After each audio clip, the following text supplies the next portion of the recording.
दोस्तों, वीडियो शुरू करने से पहले मैं एक ही रिक्वेस्ट करूंगा।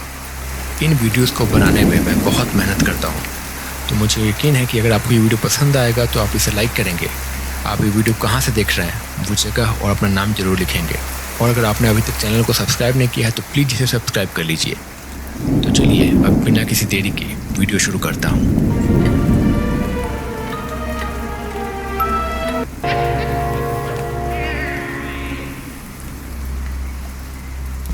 अरे भाई, ये काम तो करेगा ना?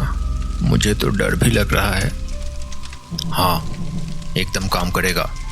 बस जैसा बताया है वैसा ही करना, वरना गड़बड़ हो गई तो फिर मुझे मत बोलना। अच्छा ठीक है, अब मैं जाता हूँ। जैसा आपने बताया है वैसा ही करूँगा। इस गरीबी को दूर करने के लिए बस अब यही उपाय दिख रहा है, वरना तो भूखे पेट ही दिन गुजर रहे हैं। ये समय है 1990 का। दुमका इस वक्त एक छोटा सा गांव ही है। आसपास ज़्यादा कुछ है नहीं, दूर दूर तक बस एक आध घर और कुछ पेड़। लोग भी बहुत कम हैं, जो है वो भी पढ़े लिखे नहीं हैं, बस खेती बाड़ी करके ही अपना जीवन बिता रहे हैं। जयेश बाहर से आके अपनी झोपड़ी में बैठा हुआ है। ना जाने कितने दिनों से गरीबी झेल रहा है। पहले तो कम से कम खाने को मिल जाता था, पर अब तो कुछ दिनों से वो भी नहीं मिल रहा है इसे। हड्डियां दिखने लगी है और बहुत ज़्यादा कमजोरी आने लगी है। मजबूर होकर वो कुछ भी करने को तैयार है। हर रविवार गांव में हाट लगता है। गांव के कुछ लोग हाट में अपनी अपनी दुकान लगाते हैं। कुछ लोग सब्जियां बेचते हैं तो कुछ लोग अनाज, तो कुछ लोग मांस मछली बेचते हैं। कहीं कहीं पे कोई मिठाई या ऐसा कुछ खाने का सामान भी बिकता है। जयेश शाम को भूखे पेट इसी हालत में टहल रहा था। हाट में बहुत सारी दुकानें दिख रही थी उसे। ललचाई नजरों से वो खाने की वस्तुओं को देख रहा था, पर अभी भी वो भीख मांग के नहीं खाना चाह रहा था। स्वाभिमान अभी भी भरा है इसमें।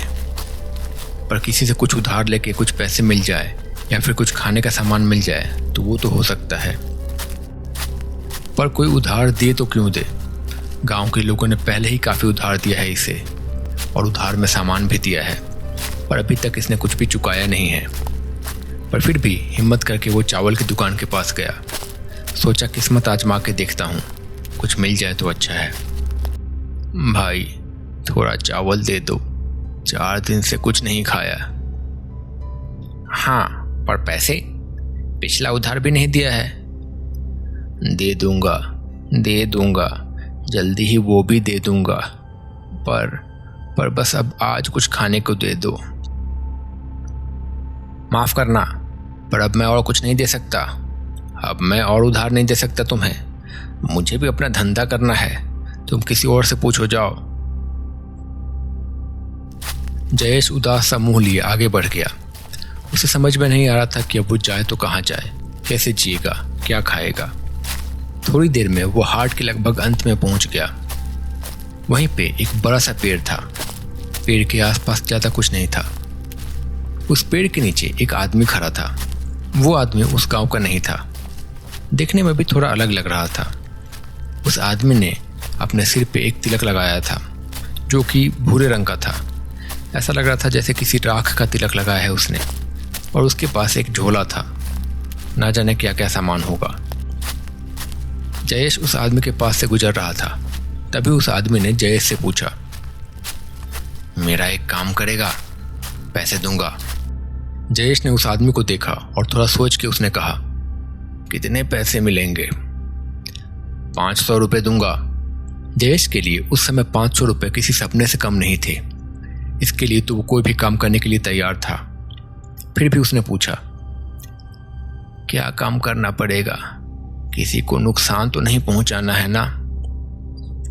अरे नहीं, एक छोटा सा काम है, थोड़ी देर में हो जाएगा।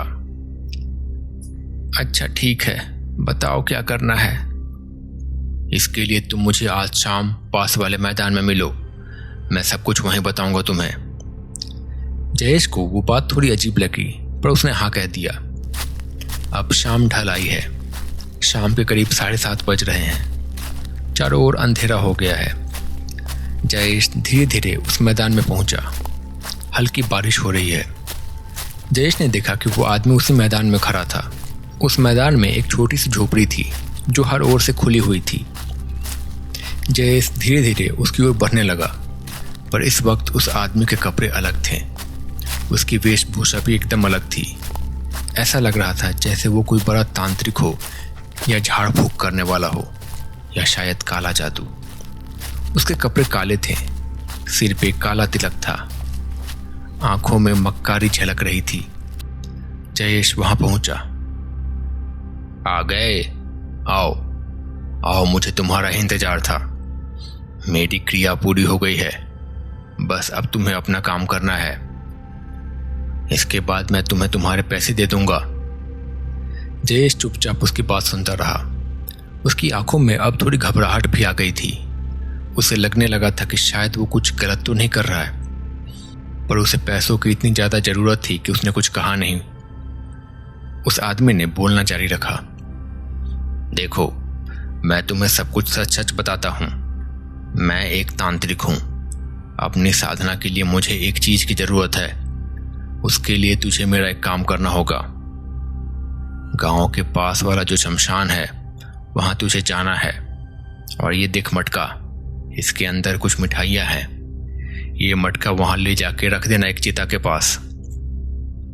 कौन सी चिता? जो भी चिता जल रही हो और जिसमें सबसे ज्यादा आग हो, उस चिता के पास रख देना। और रखने के बाद तुझे उसमें अपना थोड़ा सा खून डालना है। ये होने के बाद वहां एक पल भी मत रुकना, चुपचाप वहां से चले आना। और हाँ, रखने के बाद पीछे मत मुड़ना, चाहे कुछ भी हो जाए। किसी से भी बात मत करना और सीधे आके मुझसे यहां मिलना। मैं यहीं पे तेरा इंतजार करूंगा। और घबराना मत, तुझे कोई कुछ नहीं करेगा। बस जैसा मैंने बोला है ठीक वैसा ही करना, थोड़ा भी इधर उधर नहीं। अरे भाई, ये ठीक तो है ना? मुझे तो डर भी लग रहा है। कोई दिक्कत नहीं होगी, बस जैसा बताया है वैसा ही करना, वरना गड़बड़ हो गई तो फिर मुझे मत बोलना। अच्छा अच्छा, ठीक है, अब मैं जाता हूँ। जैसा आपने बताया है वैसा ही करूँगा। इस गरीबी को दूर करने का बस अब यही उपाय बचा है लग रहा है, वरना तो भूखे पेट ही दिन गुजर रहे हैं। जयेश ने फिर कुछ पूछा नहीं उससे। उसने वो मटका लिया और चुपचाप शमशान की ओर चल पड़ा। रास्ता उसे आज बहुत ही सुनसान लग रहा था। उसे ऐसा अंदेशा लग रहा था जैसे कुछ बहुत बुरा होने वाला है। चारों ओर सन्नाटा था, यहाँ तक कि झिंगुरों की और उल्लुओं की आवाज भी सुनाई नहीं दे रही थी। हर ओर खामोशी थी, एक अजीब सी खामोशी। जयेश थोड़ी देर में शमशान पहुंच गया। शमशान पहुंचने से पहले वहां पे एक बड़ा सा गेट लगा हुआ था और उसके चारों तरफ बाउंड्री थी। जयेश उस शमशान के अंदर गया। ये शमशान बहुत ही अजीब लग रहा था आज। हर तरफ सन्नाटा था, बड़े बड़े ताड़ के पेड़ थे और झाड़ियां थी। दूर दूर तक कुछ भी दिखाई नहीं दे रहा था सिवाय जली हुई चिताओं के और राख के। जयेश ने देखा कि वहां 3 चिताएं जल रही थी, जिसमें से एक चिता में सबसे ज्यादा आग थी। बारिश अभी भी हल्की ही हो रही थी। जयेश उस आदमी के कहे अनुसार एक चिता के पास गया। उसने वो मटका वहां पे रख दिया और एक चाकू निकाल के अपना हाथ काट के थोड़ा सा खून वहां पे चढ़ा दिया। उसके बाद वो चुपचाप पीछे मुड़ा और वहां से आगे बढ़ने लगा। धीरे धीरे वो बाहर की ओर आने लगा। जैसे ही वो गेट के पास पहुंचा, उसे वहां वही आदमी दिखाई दिया अंदर की ओर आते हुए। अरे, तुमने कुछ रखा है क्या? हाँ, रख दिया मैंने। तुमने ही तो कहा था ना, जैसा कहा था वैसा ही किया है। मुझे दिखाओ ना, कहाँ रखा है, क्या रखा है? जयेश ने थोड़ा सोचा और फिर कहा, अच्छा ठीक है, चलो दिखाता हूँ। इसके बाद जयेश उस आदमी को लेके वहीं पहुंचा जहां वो मटका रखा हुआ था, पर अब वहां पे मटका नहीं था। मैंने तो यहीं रखा था, पता नहीं कहाँ गया। वो मटका तो मेरे लिए ही था। वो तो मैं खा गया। और अब मैं तुझे खाऊंगा। दोगे ना? तुमने तो खुद को मुझे चढ़ाया है ना। तुम मुझे दोगे ना? मुझे वश में करना चाहते थे ना। अब मैं तुझे खाऊंगा। इतना कह के वो आदमी अचानक से एक शैतान में बदल गया। वही भयानक शैतान जो रमेश को दिखा था। छलावा आजाद हो चुका था। शुरू हो चुका था कुछ बेहद भयानक। थोड़ी देर के बाद उसी झोपड़ी में जयेश पहुंचा, पर वो बारिश में भीगते हुए पहुंचा था। मुझे और मिठाई चाहिए। मुझे मिठाई दो। मुझे मिठाई खानी है। मुझे और मिठाई खानी है। वो मिठाई बस मटके के लिए थी। तुम्हारा काम हो गया है। अब कल सुबह मिलना मुझे उसी हाट के पास, वहीं पे। थोड़ी देर में मुझे पता चल जाएगा कि मेरा काम हुआ कि नहीं। मुझे मिठाई खानी है। मुझे मिठाई दो। मुझे मिठाई दो। मुझे मिठाई खानी है। मुझे मिठाई खानी है। वरना मैं तुझे खाऊंगा। मैं तुझे खाऊंगा। मैं तुझे खाऊंगा।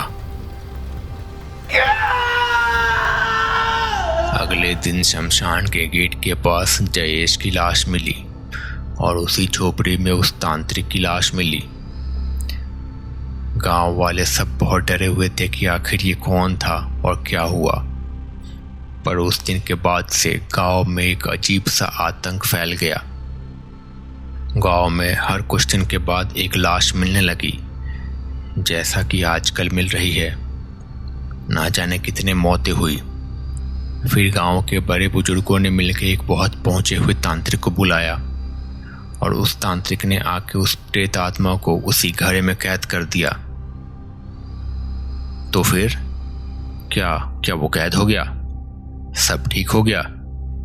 और अगर ऐसा है तो फिर ये फिर से कैसे हो रहा है? पुरोहित जी, क्या हो रहा है? हमें कुछ तो करना होगा ना इसका। ऐसा तो नहीं चल सकता। हाँ, करना होगा। अब मैं बताता हूं कि आगे हमें क्या करना है।